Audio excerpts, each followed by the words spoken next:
convosco. Ele está no meio de nós. Proclamação do Evangelho de Jesus Cristo segundo Mateus. Glória a vós, Senhor. Naquele tempo, disse Jesus a seus discípulos: Ficai atentos para não praticar a vossa justiça na frente dos homens, só para serdes vistos por eles. Caso contrário, não recebereis a recompensa do vosso Pai que está nos céus. Por isso, quando deres esmola, não toques a trombeta diante de ti, como fazem os hipócritas nas sinagogas e nas ruas, para serem elogiados pelos homens. Em verdade eu vos digo, eles já receberam a sua recompensa. Ao contrário, quando deres esmola, que a tua mão esquerda não saiba o que faz a tua mão direita, de modo que a tua esmola fique oculta, e o teu Pai, que vê o que está oculto, te dará a recompensa. Quando orardes, não sejais como os hipócritas, que gostam de rezar em pé nas sinagogas e nas esquinas das praças, para serem vistos pelos homens. Em verdade eu vos digo, eles já receberam sua recompensa. Ao contrário, quando tu orares, entra no teu quarto, fecha a porta e reza ao teu Pai que está oculto. E o teu Pai, que vê o que está escondido, te dará a recompensa. Quando jejuardes, não fiqueis com o rosto triste como os hipócritas.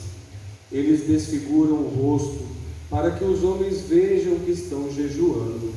Em verdade eu vos digo, eles já receberam a sua recompensa. Tu, porém, quando jejuares, perfuma a cabeça e lava o rosto, para que os homens não vejam que tu estás jejuando, mas somente o teu Pai que está oculto. E o teu Pai, que vê o que está escondido, te dará a recompensa. Palavra da salvação. Glória a vós, Senhor. Podemos nos sentar. Caríssimos irmãos e irmãs, como eu dizia no início da nossa celebração de hoje, nós estamos iniciando hoje o período quaresmal.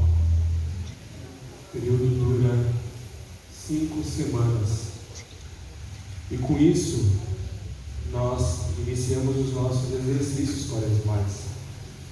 Nós temos 2 grandes períodos na nossa liturgia, que é o período de jejum, esmola, doação, que é jejum, esmola e oração, que é justamente esse período que inicia hoje, e também o período do Advento. Nesse período nós devemos buscar a nossa reaproximação com Deus e com Jesus. Por isso que nós devemos fazer o nosso jejum, as nossas orações, buscar ajudar aqueles irmãos que necessitam de nós.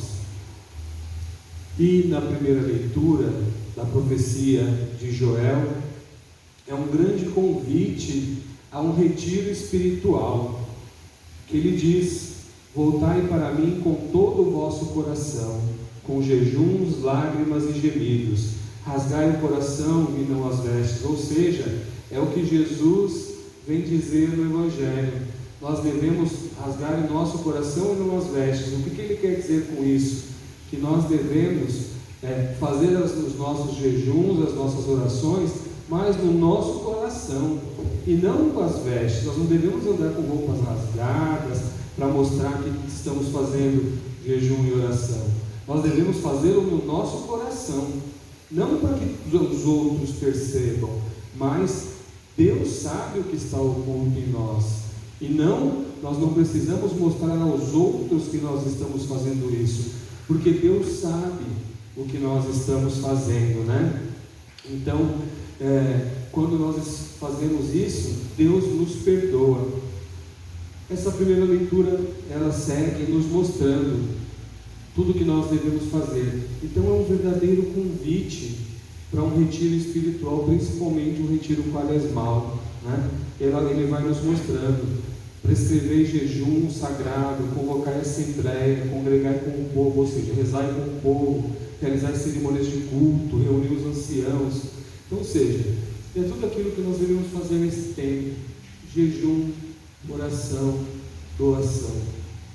É o que o período nos pede, e isso dura todo o período quaresmal, que se inicia hoje. O Evangelho de Jesus também vai nessa mesma linha. Nós devemos fazer tudo isso e não ficar mostrando para todo mundo, porque isso virou moda hoje, né? As pessoas fazerem doação e ficam lá tirando foto, mostrando para poder mostrar: ó, estou fazendo doação, está aqui a foto, não sei o quê. Isso é chato para quem está recebendo. A pessoa já se sente tão humilhada, tão fora assim da realidade, por não ter o que comer, por morar na rua, e a pessoa está dando com uma mão e fotografando com a outra. E aí vem Jesus e diz, né? Não pratique a vossa justiça para que os outros vejam. Isso é praticar a justiça, você dá de comer para uma pessoa, mas não faça isso para que os outros vejam. Os outros não precisam saber o que você está fazendo. E eu sempre, quando chega essa leitura, eu cito um grande exemplo que nós tivemos no Brasil. Talvez os jovens não vão se lembrar, mas os mais, digamos assim, os mais queridos vão lembrar, do piloto de Fórmula 1, Ayrton Senna. Nós vamos saber de tudo que ele fazia em prol dos pobres só quando ele morreu. E nós fomos descobrir o tanto de coisas que ele fazia que ele não divulgava. Os hospitais que ele ajudava, as pessoas que ele ajudava. Isso só foi divulgado quando ele morreu, porque em vida ele fazia isso e não era divulgado. E é isso que Jesus recomenda para nós no Evangelho de hoje, que nós não devemos ficar fazendo propaganda, a gente fazer jejum e ficar com aquela cara de que está passando fome.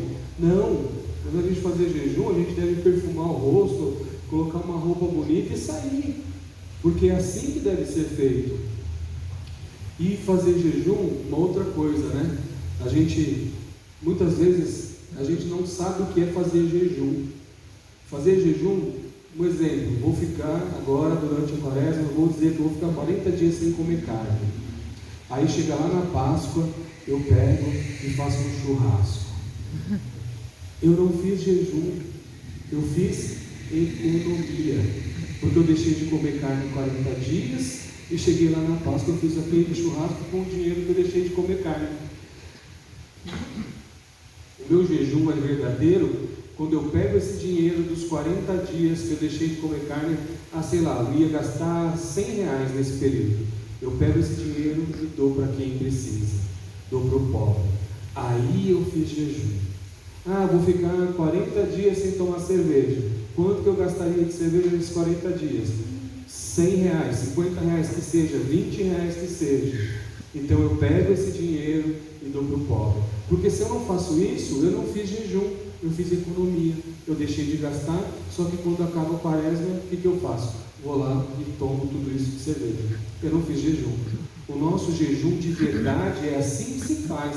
Não adianta eu dizer, a gente tem essa mania, chegou a quaresma, eu vou ficar sem comer chocolate, vou ficar sem comer pão, vou ficar sem comer não sei o quê. Só que eu não faço nada com o dinheiro que eu deixei de comprar essas coisas. Então, eu estou fazendo só economia. O jejum verdadeiro é quando a gente reverte aquilo que a gente está deixando de gastar com aquilo que a gente deixou de comer em benefício de alguém que precisa, em benefício de um irmão que não tem. Aí sim eu estou fazendo um jejum de verdade. Mas também, outra coisa importante, não adianta eu ficar reclamando, não aguento mais, estou fazendo jejum de chocolate, mas estou aqui doido por comer chocolate, que vontade de comer chocolate. Aí também não vale, né? Porque Jesus diz aqui no Evangelho, não adianta eu ficar com a cara de, que vontade, estou passando vontade. Aí não adianta também, né? O verdadeiro jejum é quando a gente faz e fica com uma cara boa, né? Porque Deus sabe o que nós estamos fazendo, porque aí nós já vamos receber a nossa recompensa. nós já vamos ter a nossa recompensa. Deus entende aquilo que nós estamos fazendo e por que nós estamos fazendo, e Deus vai nos dar a nossa recompensa. Que é outro exemplo que Deus nos dá, né? Como que a nossa mão direita não saiba o que a esquerda faz e vice-versa.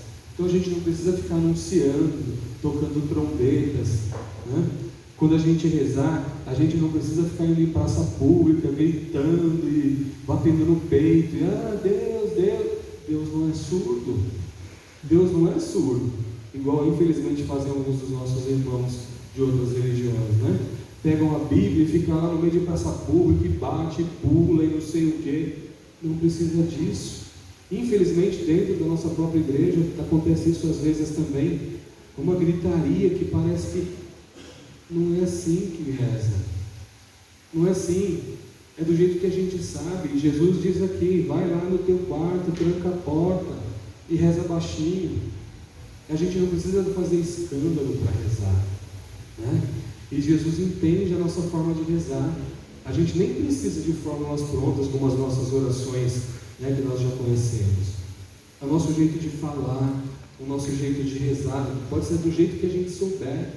Se a gente se tranca lá no quarto e fala com Jesus do nosso jeito de falar, é uma forma da gente orar. Ele vai entender. O importante é que a gente reze, né? Tudo aquilo que nós fazemos dentro do nosso coração, nós vamos receber a recompensa, porque Deus sabe, Deus entende aquilo que está dentro de nós. Por fim, queridos irmãos e irmãs, na segunda carta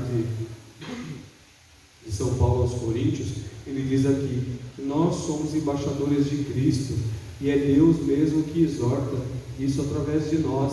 A hora é agora. Ele termina dizendo, né, que agora é o momento favorável, agora é o dia da salvação. Então a hora é agora de nós nos convertermos. O momento de nós nos convertermos verdadeiramente é agora. É esse período que está chegando. Se nós não somos de rezarmos, de fazermos o nosso jejum, de nós ajudarmos quem precisa, o momento é agora. Nós temos aí 5 semanas para isso, para nos convertermos de verdade, para fazermos uma verdadeira lavagem, uma verdadeira limpeza em nós. Esse é o momento, para que quando Jesus ressuscitar lá na Páscoa, nós estejamos de verdade junto dele, nós estejamos de verdade mais próximos dele, com as nossas orações, com as nossas família reunida, que a gente esteja muito mais próximo de Jesus do que a gente esteja hoje. Esse é o período. A leitura diz, a segunda leitura, nós somos os embaixadores de Cristo, por natureza, porque somos filhos de Deus, mas o momento é agora de estarmos próximos dele. Esse é o momento. Começa hoje. Temos 4 semanas, 5 semanas aí pela frente, para nos aproximarmos e estarmos cada vez mais juntos dele. Louvado seja nosso Senhor Jesus Cristo. Assim seja louvado. Nós vamos agora fazer a bênção da ceia.